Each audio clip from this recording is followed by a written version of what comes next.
नमस्कार।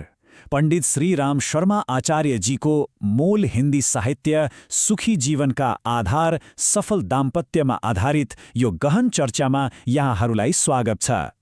आज हामी एक सुखी र आनन्दित दाम्पत्य जीवनको आध्यात्मिक आधार के हो भन्ने कुराको गहिराईमा पुग्नेछौँ। हाम्रो यो यात्रा 6वटा महत्त्वपूर्ण चरणहरूमा अघि बढ्नेछ।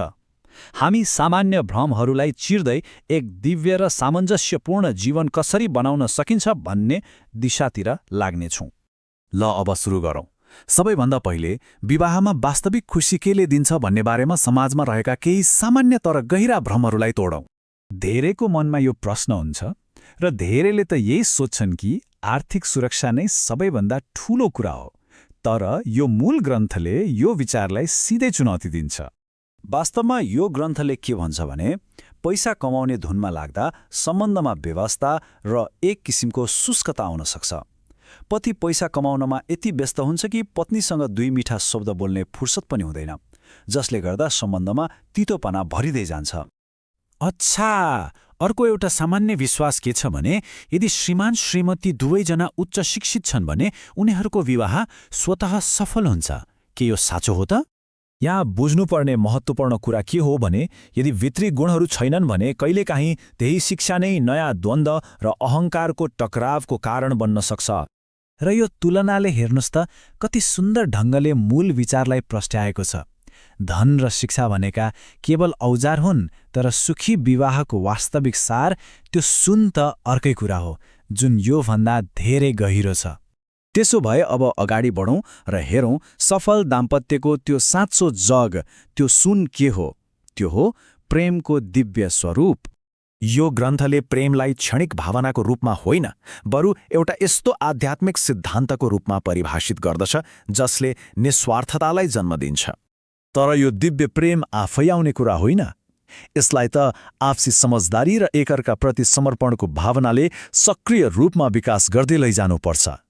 प्रेमको त्यो सुन्दर जगमाथि अब हामीले बलियो स्तम्भहरू बनाउनुपर्छ, र तीमध्ये सबैभन्दा पहिलो र महत्त्वपूर्ण स्तम्भ हो पूर्ण विश्वास। यो ग्रन्थको एउटा निकै शक्तिशाली बनाइ हो। विश्वास बिना प्रेम जीवित रहन सक्दैन। यो त सास जस्तै हो। साहित्यले केही विषालु व्यवहारहरूबाट बस्न चेतावनी दिन्छ, जसले विश्वासलाई भित्रभित्रै खोक्रो बनाउँछ र पार्टनरहरूबीच दूरी बढाउँछ।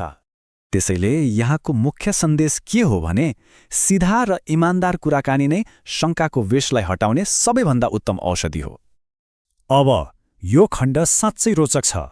हामी कसरी बाहिरी कार्यहरूबाट भित्री अवस्थातिर अर्थात् भावनाहरूको परिष्कारतिर लाग्छौँ त्यो हेरौँ। ग्रन्थले यहाँ एउटा सुन्दर सन्तुलनको वर्णन गर्दछ, जहाँ पुरुष र स्त्रीका गुणहरूले एकअर्कालाई कमजोर होइन, पूरक र बलियो बनाउँछन्, जसबाट एउटा सन्तुलित पूर्णताको निर्माण हुन्छ।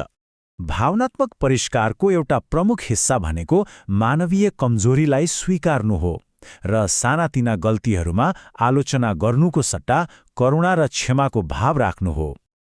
अब यी सबै गुणहरूलाई व्यवहारमा कसरी उतार्ने त? आउनुहोस् अब कर्तव्य र सामञ्जस्य निर्माणको कलाबारे चर्चा गरौँ।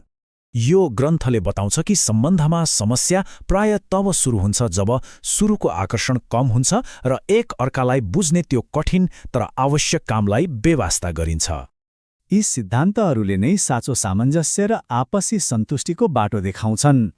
र अन्तमा हामी आफ्नो अन्तिम लक्ष्यमा आइपुगेका छौँ। आफ्नो घरलाई नै एउटा जीवित स्वर्गमा कसरी रूपान्तरण गर्ने। यो ग्रन्थले कति सुन्दर ढङ्गले भनेको छ होइन त, कि हामीले स्वर्ग खोज्न अन्त कतै जानु पर्दैन। यो त हामीले आफू भएकै ठाउँमा आफ्नै घरमा बनाउन सक्ने कुरा हो। र यी हुन् हाम्रो सम्पूर्ण यात्राको सार। पृथ्वीमा त्यो स्वर्ग निर्माण गर्नका लागि यही नै हुन् ती आवश्यक सुनौला सिद्धान्तहरू। यो मूल ग्रन्थले हामीलाई अन्त्यमा एउटा गहिरो प्रश्नसहित छोडिदिन्छ। सोचौँ त, आफ्नो ध्यान पाउनुबाट दिनुमा सार्दा कति ठूलो रूपान्तरण हुन सक्छ।